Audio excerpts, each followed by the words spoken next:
Hi everybody, I'm Natalie Haupt and I am the Director of Programming, Outreach, and Communications here at Charleston County Public Library. Thank you so much for coming out to this special program and collaboration between CCPL and the Post and Courier.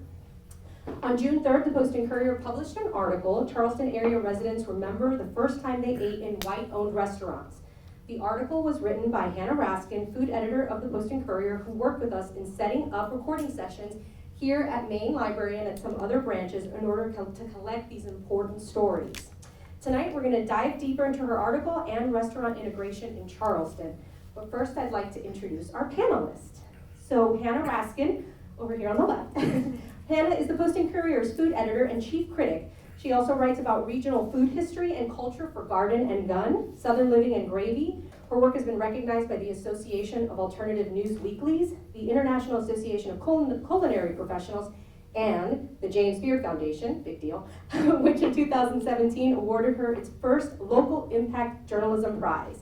In 2013, she published Yelp Help, How to Write Great Online Restaurant Reviews, which received an MFK Fisher Award from a word that I can't pronounce. Raskin is the president. Thank you. The president of the Association of Food Journalists. And I just wanted to make a quick disclaimer. The Post and Courier kindly asks that if you take any photos of Ms. Raskin tonight, that you use them just for your own personal use and not share them online or social media. And I know that sounds super mysterious, but it's not. It's because of her job as a food critic. She needs to keep anonymity. So when she goes in to critique a restaurant, they don't immediately know it's her. So if you all would do that, we really appreciate it. Next to her, we have Mr. Cal Morrison. Mr. Morrison was interviewed by Hanna, and he is featured in the article. He is a native Charlestonian. He was a member of the U.S. Air Force. He spent 4 years in active duty, 29 years in the reserves, and he's a Vietnam veteran. He's a mentor at Leadership Council Beau Affair program and a member of the Mentor Exchange Club. Thank you for being here. We also have Ms. Brenda Tyndall. She's the Director of Education and Engagement at the International African American Museum.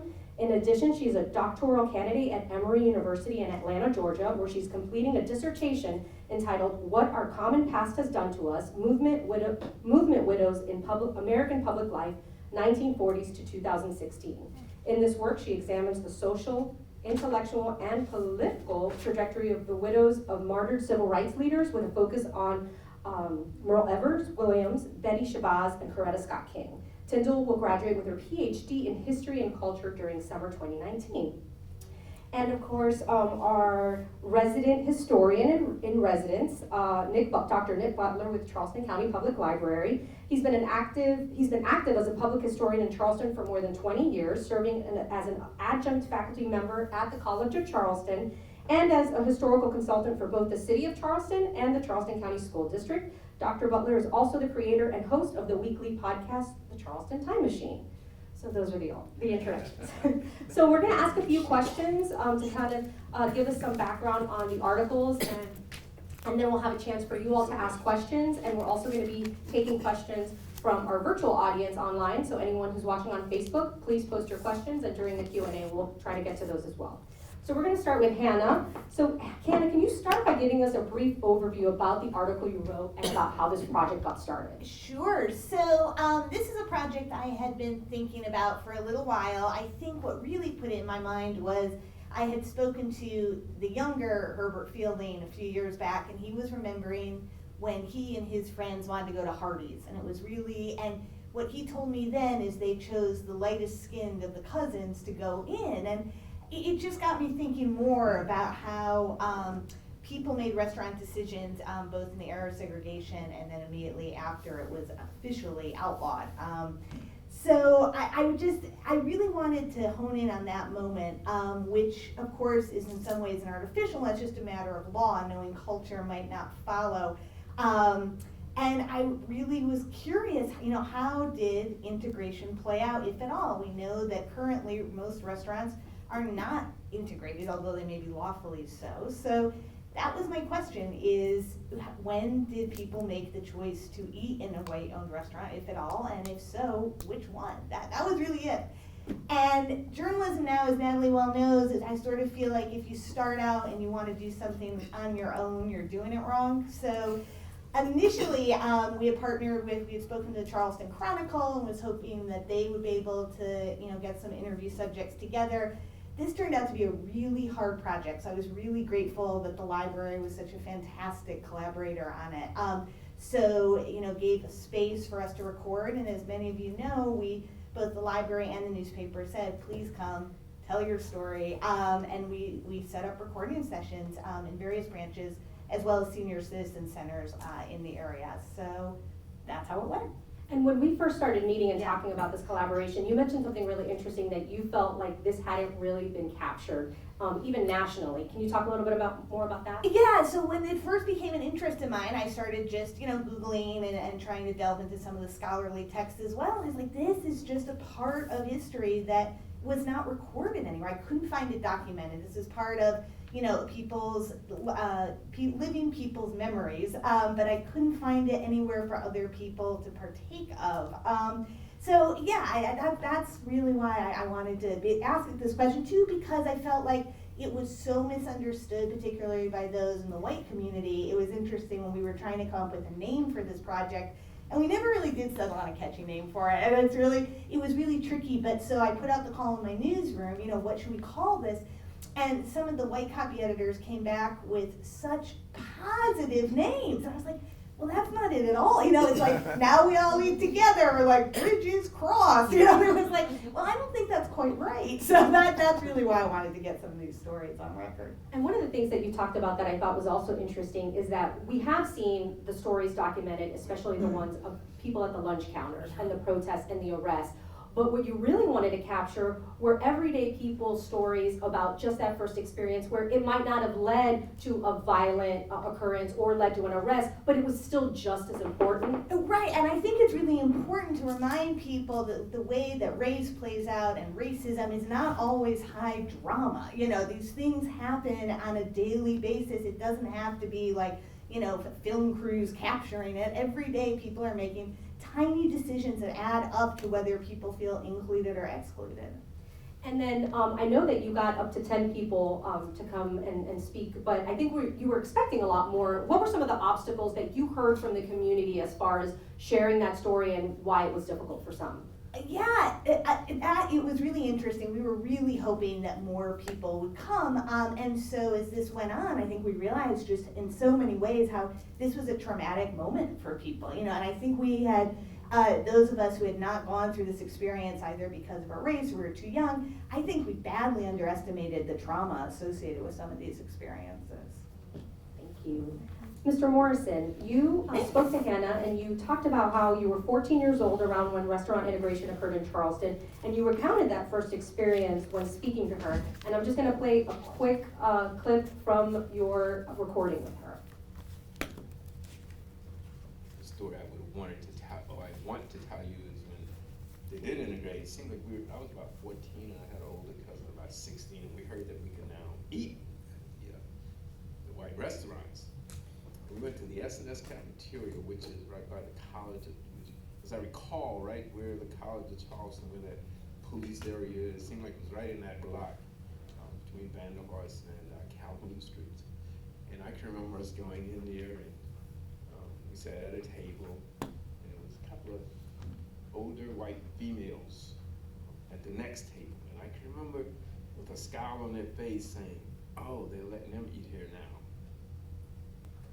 Can you think back and what you were feeling, what the emotions were at that moment when you heard them say that?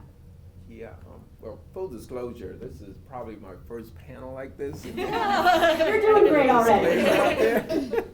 We'll do an oral history on that next.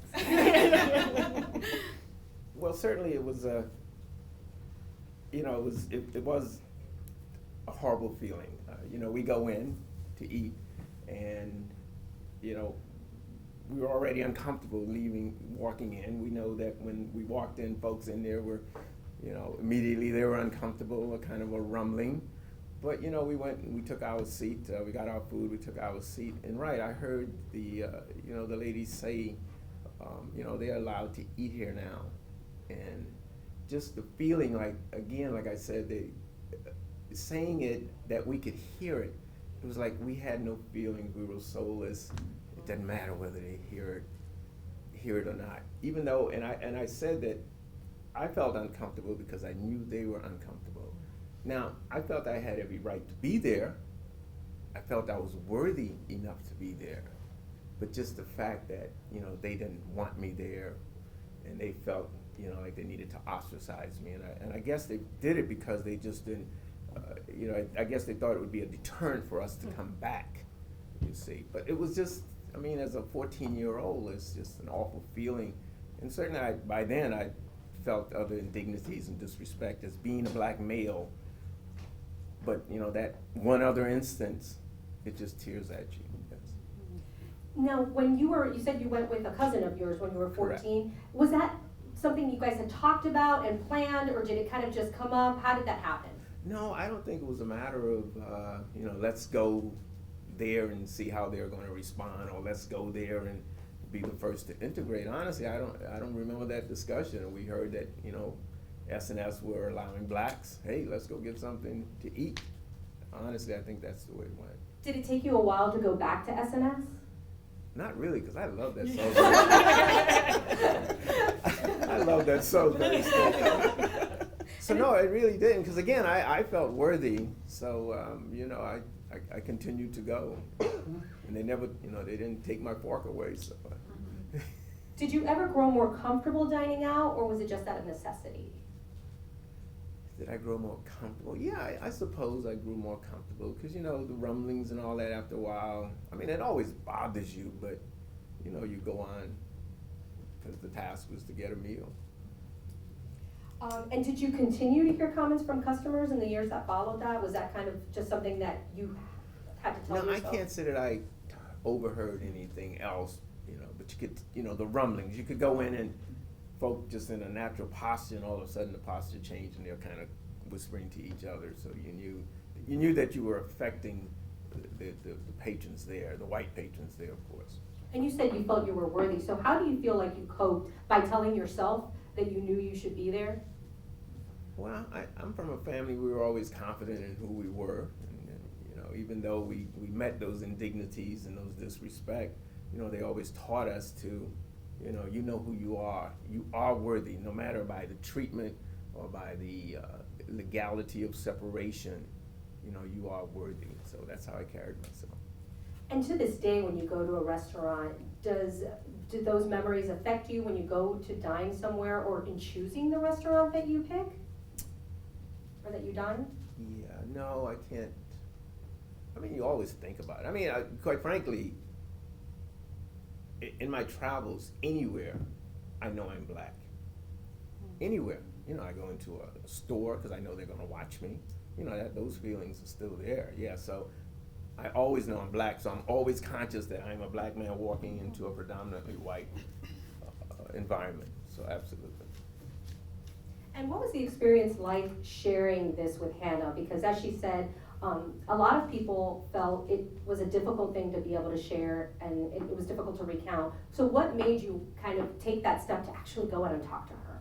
Yeah, I suppose that one story that I told her that impacted me, you know, a lot, and I guess that's what drove me to come to and telling the story. You guys have seen Roots, right? Yeah. And for white folks here, what do you think black folks felt, say, the morning after you saw a Roots segment? How do you think we felt when we had to interact with white folks, white co-workers? You know, some of us, we probably just didn't want to go to work because an aura of bitterness, you know, was upon us. So, you know, telling the story to Hanna, though, it just, you know, it was like I was getting it out. So, yeah, in some ways I really appreciate that, but it's still that, you know, that spirit of somewhat bitterness, I think, that comes over you when you recount what happened. Have you talked to people who saw your thing in the paper? I mean, have you heard from people? Yes, I've heard some positive things. They were happy that I told my story, and I want to say I'm thankful for you to do it because it needs to be heard. But I would suspect a lot of folk not here today because they just maybe just didn't want to recount it, not sure where this is going. Maybe they're thinking that it's going to romanticize that period, and they may feel like, you know, but they want to really tell it like it is, and they don't want it to be romanticized, because this is really about white supremacy, legal segregation. Okay, so we can't lose sight of that's what's going on here, and then indignities and disrespect upon me, and how that must have felt. And I think that's a really good point, and one that we've heard as storytellers. So what advice would you give oral historians or storytellers so that they are sensitive to that fact, so that they aren't romanticizing that story? Well, you know, tell it like it is, and use the words. I noticed you noticed in my article, you put the N word, but I said nigger, because that's a part of us. So, you know, really tell it, don't sanitize it, don't romanticize it, because it's real, and it's real pain for us. So, you know, tell it like that. Try not to shy away from that. Thank you. Nic, I wanted to ask you, obviously as a historian with access to all of the archives in the Post and Courier and other documents from the city and the county, you have access to be able to kind of see what was happening. Can you give us a picture of dining options for African Americans prior to integration for Charleston? Yeah, I can try to summarize that real quick. Before I do that, I just want to mention that what Cal's talking about is really the power of oral history. And this is hopefully just the beginning of a really great project, because as Cal was saying, people may have been hesitant to participate in the oral histories when Hanna put out the call, because they weren't quite sure how this was going to skew and, you know, how is this going to go. But it can be a very cathartic experience, and it can open up lots of conversations. And this is really something it can't capture in traditional archival kind of historical resources. The oral history, recording people's voices, may be the only voices that survive, you know, 50 years from now, of this very important experience. So, you know, before legal integration in the 1960s, there were dozens and dozens and dozens of black restaurants in Charleston proper, on the peninsula, and in the Charleston metro area. And Brenda and I were just talking about this before the program started.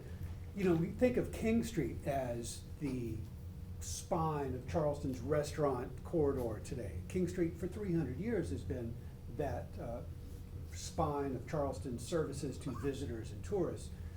And that's where most of our restaurants have always been, for the white community. But prior to this restaurant integration and public accommodations integration in the 1960s, there were black restaurants that were mostly in residential neighborhoods, and you had to know where they are. And we know that from looking at things like the city directories that give us clues that people have restaurants, vibrant restaurants that are serving the African American community in Charleston, but they're basically in people's kitchens, in their homes, and their friends and family and neighbors know about it.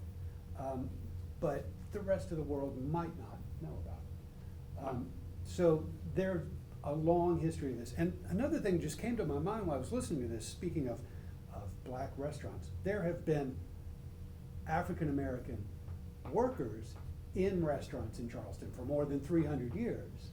And so what got integrated in the 1960s was the front of the house. Mm-hmm. The back of the house has always been integrated. And that's, you know, another part of the story. And that's part of Hanna's work in general, talking about Charleston's restaurant heritage and legacy.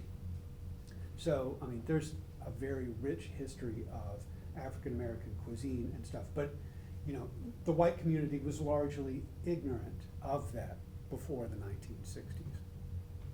And I could go on for lots of other things, but I'm just gonna zip it right. Well, something that I found really interesting in talking to you, Nic, was so the attempt at restaurant integration in the 60s was not the first attempt in Charleston, and I did not know about this. Can you elaborate a little bit? Yeah, so hopefully at least some of you saw the recent PBS documentary series on Reconstruction.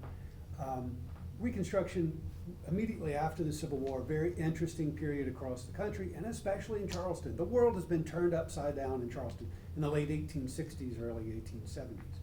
And the federal government is here mandating that white Charlestonians recognize the civil rights of formerly enslaved people and the black community in general. And they used that phrase civil rights over and over in the newspaper press of the 1860s, 1870s. And it blew my mind when I first read the newspaper accounts of this, but there are black men in Charleston in 1869 and 1870s who are going into white restaurants and bars, and they know there might be trouble, and they're going in and saying, well, I have a civil right, I have a federal right to order a drink or a meal here, and what are you gonna do about it? And there were very tense scenes happening 100 years before what we traditionally think of as the civil rights era. So restaurant integration in the 1960s in Charleston and 1970s is really just, it's an echo of what happened exactly 100 years before that almost everybody in the community has forgotten about. But extremely similar scenes to the lunch counter episodes of the 1960s. And it's, you know, the same scenario where you've got brave people going in and saying, I know my rights and I know who I am, but I want to go in there to make a point. And they're testing the law exactly the way that Burke High School students were testing the law on King Street in 1960. It's just amazing that it came back again. Thank you. Brenda, the International African American Museum is going to be preserving African American history. How important is it for our local community to preserve these types of stories? I think it's critical. I think, you know, what is unearthed in the oral histories that are collected from your research makes some important interventions in the ways in which we understand history writ large and the history of this place. I think so often when we talk about history, it's about the halcyon decades. It's about a top-down articulation of history, and this is what some historians refer to as a bottom-up narrative that really is about the people who live those experiences. As a historian, as a public historian, my philosophy is that it's really based on, I was working in an archive, in Alice Walker's archive, and we ran across a little sticky note in her long hand. And on that sticky note, it said, people are known by the records they keep. If it isn't in the record, it will be said that it did not happen. That's what history is, a keeping of record. And when you think about who's missing from what people understand as the master narrative of this country in particular, it's the common folks, right? They're not always able to be both present in the narrative nor have agency in telling their story. And so the use of oral history is critically important to ensuring that those voices that have been historically elided from that master narrative are now part and parcel of that story. And so this format is critical. This oral history as a strategy is critical. I also think one of the utility of using oral history as you've posited within the context of this work is the clarion call for an intergenerational conversation. Because one of the things that you encouraged in this article is that young people ask their elders. And so the opportunity to have these kinds of intergenerational conversations, to me, means we're able to pass the baton, pass the heritage and the history to young folks who in some ways are very estranged sometimes from the historical narratives that sit right beside them every day, right? And so I just love the use of oral history as a way to both make important interventions in the narrative, but also to put young people into conversation with elders. I think oral history has that capacity, in my opinion. Yeah. Oh, can I say that it wasn't preordained that it would be an oral history, right? I mean, when this idea came to me, a lot of times reporters do reportage a different way, but it was, as you said, I just thought it was so important thinking about historians of the future. And like, I don't want to mess up. First of all, it's not my story to tell. In fact, initially, I didn't even think it was my story to collect. And we went to great pains to find a black writer to do the interviewing because I just didn't even feel right being a white interviewer. And also I thought the stories might be told a little bit differently. It alters the dynamic when it's, two races together. It just does. So, but I knew that I wanted it to be just the story, I did not have a right to tell that story. And so it was just very important to me that being oral history, it was interesting what you said about this N-word. That's interesting. That was an edit that happened. I had to look it up. I was like, how did that happen? Because my goal was to keep everything exactly as it was. That must have been a newspaper policy. So I'm going to see about fixing that. Because, yeah, I wanted the words to be as they were told. And that I thought was really interesting when I read the article. We're so used to seeing, and as a former journalist, you write the narrative, you insert those stories, but you really took a different approach here where you wrote your introduction and then you told the stories raw. And that really is unusual. Was it a hard sell, at the paper? They're watching. I'm fortunate that I work enough that they're like, all right, just whatever you want, Anna. But I think there was some question initially, especially because we weren't sure how many interviewees we were going to get, and so that makes it a little bit hard, because like, how do you tell the full story if we only had 2 or 3 people? That makes it, then those assume outsized importance, because like, here's 2 people's stories. But once there were enough, and I felt like we were getting part of the spectrum, and I'm just a tiny segment, I so hope that people will talk to their grandparents, will talk to their neighbors. I mean, there are so many more, but I felt like, okay, we've got more of a story here. We have people who went, we have people who didn't, and so it felt like it came together. And it's been about a week since it published. Have you gotten any responses, any feedback from the public? Yeah, it's really interesting. I think in some ways we were somewhat hamstrung doing this project in Charleston. It was interesting. The woman I interviewed who talked about growing up in Alabama, she was so much more loquacious, just because many people from Charleston, people try to not be political or controversial, and I would just love to see this project replicated in a place that has a very different, culture and political past. Not that, the folks who talked to me were great, but I think that probably kept people from coming in to talk as well, So in terms of feedback, I guess what I'm getting at is there has been nationally a lot of interest, and so I really do hope that it gets replicated elsewhere. Did you get to talk to anybody outside of Charleston? I think you had someone from Spartanburg. Have you thought about just expanding just statewide and seeing how the experiences differ? Yeah, I would love to do that. So I think we're going to keep monitoring. We have the StoryCorps site set up. We're going to see what comes in. And it might be something, it's such a good experience working with the library here. Maybe there is a partner out there that we can work with somewhere else. We'd love to keep this going. Brenda, I wanted to go back quickly about Mr. Morrison's point about romanticizing the stories. You guys have a huge responsibility at the museum, which is highly anticipated. People are watching and waiting in telling these stories here locally. And so what have you guys done to make sure you're sensitive to how you tell these stories, both through oral history and through the exhibits themselves? Well, we're in the process of refining, the stories and identifying the artifacts that help narrate and help complement the stories that we're telling. The reality is, if we want to create a compelling experience, I think using the unvarnished truth is critical. We can't evacuate those harsh narratives from talking about the experience of African and African Americans in this country. What we can do is complement that narrative with also not just the what I like to call sort of the struggles, but also the strivings of Black folks, the cultural profundity of Black people. Black joy is important.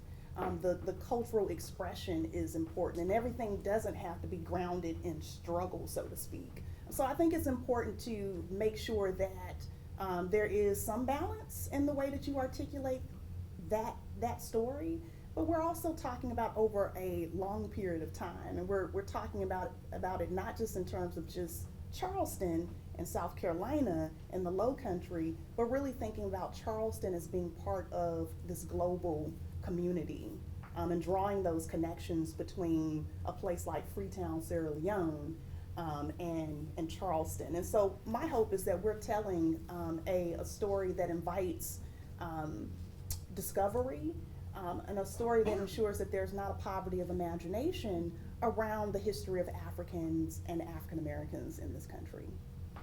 And Hanna, going back to talking about people's, as they shared their story and whether it was a cathartic experience for some people, did you get some of the interview subjects kind of tell you that made them feel better by kind of opening up? And also, did you notice that as they spoke about it more, it was easier to kind of elaborate on? Yeah, I think like most interviews, I mean, these people are coming in cold, they didn't know me, you know, I think that was, again, nice to be in the library, because that is a familiar space, so I think, you know, that's nicer than having it like in the newsroom, or, you know, like a more official kind of space, so I think the space probably helped, but yeah, like with any interview dynamic, you gotta get to know each other a little bit, so. You're taking a lot of notes. I feel like I owe you the mic. You're bringing it down. But we'd love to hear from you, Mr. Morrison. Can I add something about what this article unearthed as well? You know, again, we talked about sort of how history is painted with the halcyon decades and the big moments, those blockbuster moments. But this story wasn't just about restaurant integration, in my opinion. I mean, it invited the reader to really think about Black life and culture in Charleston and in the South writ large, and really that very sort of pedestrian negotiation, right? It really opened up to the real challenges of what it meant to be African American, not just before the legal segregation was abolished, but even afterwards. Right? I mean, we always think about the classical phase of civil rights, which is really from 1954 to roughly 1968. But the stories that I heard here were about how people were still making those negotiations in the 70s and into the 80s and today.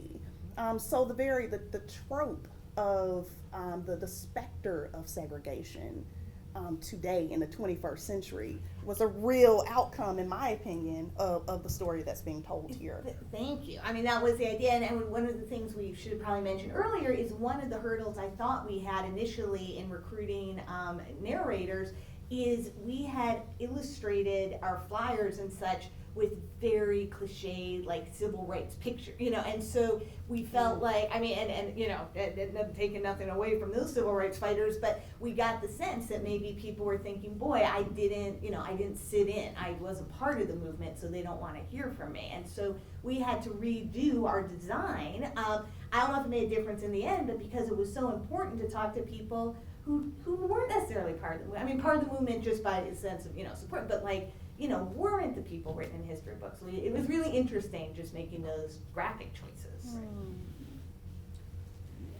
I want to make another point just about how important this is, and how, you know, thanks to Hanna for kicking off this project, but also thanks to Mr. Morrison and the other participants for sharing their stories, because I'll give you a sense of how important this is.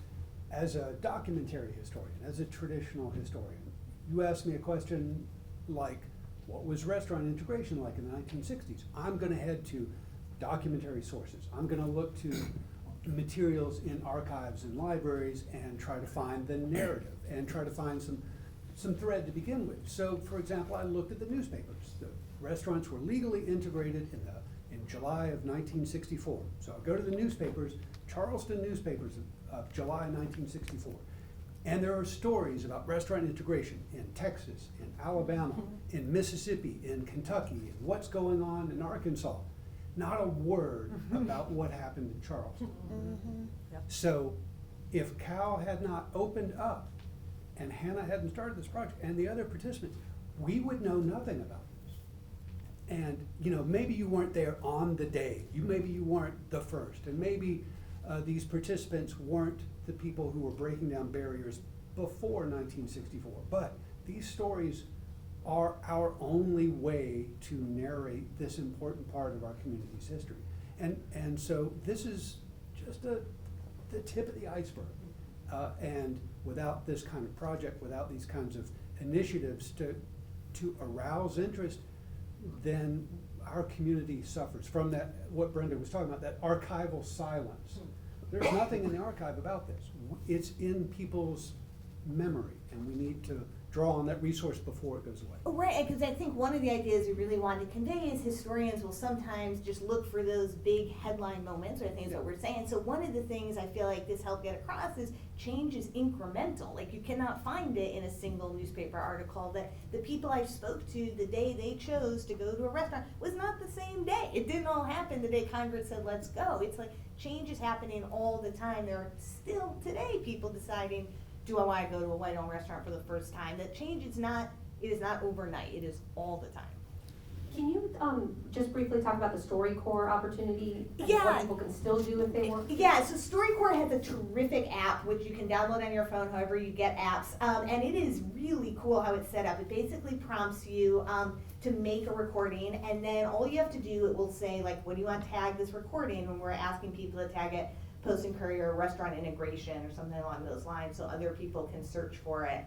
It's really neat. I mean, you could, if you can use your phone, you can use this app. And if you can't, I can even help you with that. So yeah, we'd love to get more people participating. Mr. Morrison, before we take questions, did you want to make any other points? Did you hear something that sparked your? Well, yeah, I guess what would be interesting if you did a kind of alternative story and talked to some of the old white, some white folks who,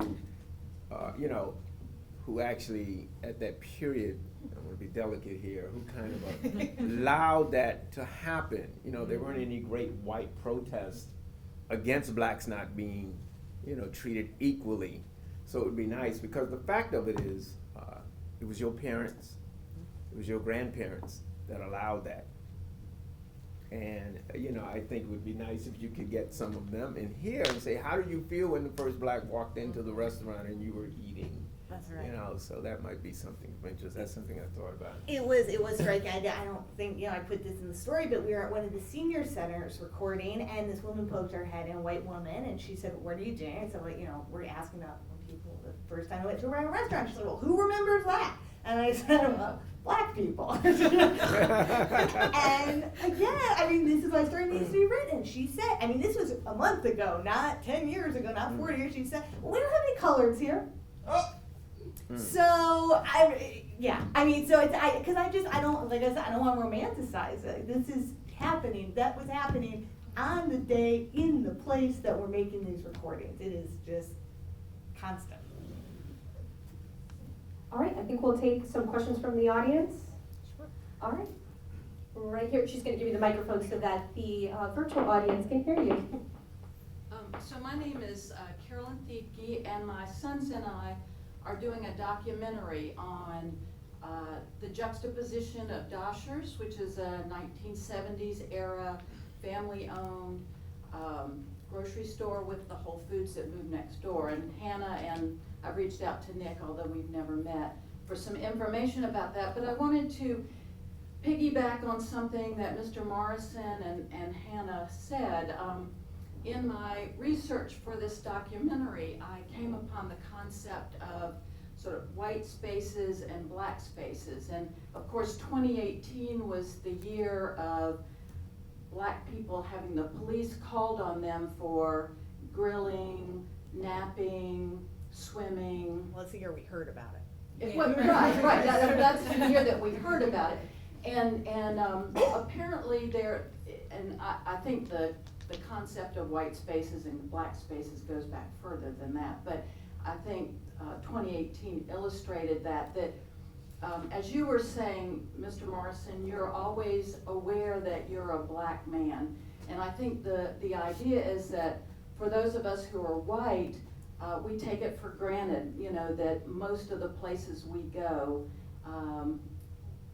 they're white spaces, but black people don't have that luxury for a lot of places that they go. So even today in 2019, I think most restaurants downtown are considered white spaces. Someone told me yesterday that the farmer's market is considered a white space. So I wondered if you would want to comment on that, or if any of the other African Americans in the room would, if that's a new concept for them, if that resonates with them. I think it's an important question, and I think as a black woman, occupying that space proves also interesting. But I just want to share a quick little story that made race hyper visible to me. I was working as a director for a summer program in Maine at Bowdoin College. And the program had a number of, it was a very diverse group, but it was a group of undergraduate students that were interested in getting their PhDs in research. And we had a group of students from South Africa, as well as a number of students from various universities in the US. And I was actually walking down the street on one of the main roads in Maine, and I was carrying a bouquet of flowers. I'll never forget, I had on a sundress, it was summer, it was my birthday. And I walk across the street, and a man turned on the street that I had just walked across and said, "You get out of here, you nigger." And it was the most violent thing I'd ever heard, in part because as a young Black woman that is a student of the Civil Rights Movement, all of this has been sort of articulated to me in the history book, right? So to actually be on the receiving end of that kind of hostility, I literally went home and curled up in a fetal position. And I'm writing a dissertation about women who had to weather the Civil Rights Movement. They lost their husbands to the movement, and so they understood the dangers of challenging these sort of social mores, if you will. I share that to sort of say that was 3 years ago. And so none of that has not gone away. And you know, that politics of respectability that guide ideas about race didn't protect me. I'm about to have a PhD. I'm at Bowdoin College, one of the best small schools in the country. I am well trained. I didn't have on a hoodie the markers of, you know, danger for some people, and yet I still was on the receiving end of that kind of violent, vitriolic commentary. I share that to sort of say those things survived, and we're experiencing what I think is a return. And I think the article speaks to this sort of return to racial hostility. And this idea of white and Black spaces is a real issue. And then when we start to think about race in an even more nuanced way, it's not just Black and white folks, right? What about, you know, Asian? What about Latinx folks? Are there spaces that segregate them too? Probably. Any other questions? Do we have any online questions? Okay. Do you guys have any final comments before we wrap up? I mean, I will just say again, thank you to those of you who came to be interviewed. Thank you to the library, and What's next for Hanna? oh my gosh, Is there more of this vacation! coming? I'm probably taking a vacation after 6 years, so that's what's next. I'm super That's excited what about you it. think. Yeah. But I'm actually working on a pretty interesting project that does very much relate to white and Black spaces, so more coming on that later this year. I think we'll probably be in talks about And that. other than the story court, if someone Yeah. still wants to contact you, will you still collect stories? Absolutely. So I am ready with my recorder at any time. So yeah, if it's, you know, if the phone is a hassle, you can just call me. I mean, you know, get in touch with me however you'd like. I will be there. I make house calls. And I definitely want to thank Cal Morrison for coming out here, because it's hard enough to tell your story to a newspaper reporter, but then to come out and also share. So we really appreciate you coming out and further sharing your story with the public so that we can keep talking about them. And I was going to say, thank you. To that end, you know, I think Natalie would back me up on this, you know, as reporters, we're so fortunate to have a platform for these stories, and we want to hear them. So even if your story is a different kind of story, if you're wondering why you haven't seen your story in the paper, I'd like to hear about that too. I mean, we are really, you know, we're really open. We really are trying to get as many stories out there as possible. So I hope we can work together. And of course, I've got to give a plug now for some library events coming up. So just wanted to let you all know, Monday, we have a big event coming up. We have our opening of our Wando Mount Pleasant Library. It's out at Carolina Park. It's one of 5 new branches that are opening, which are part of the referendum that was passed in 2014. And so it's 40,000 square feet, and every part of it is beautiful. And so come out and check it out. The ceremony will be at 9 a.m. and then people can start using the branch at 10. So we welcome everyone out there. We also have our big summer reading kickoff. Adults, children, teens are welcome. We'll have some fun activities, and that's here at Maine on Saturday. And of course, you can always check out Nic's podcast, Charleston Time Machine, and visit ccpl.org. Thank you all for coming. Thank you. Thank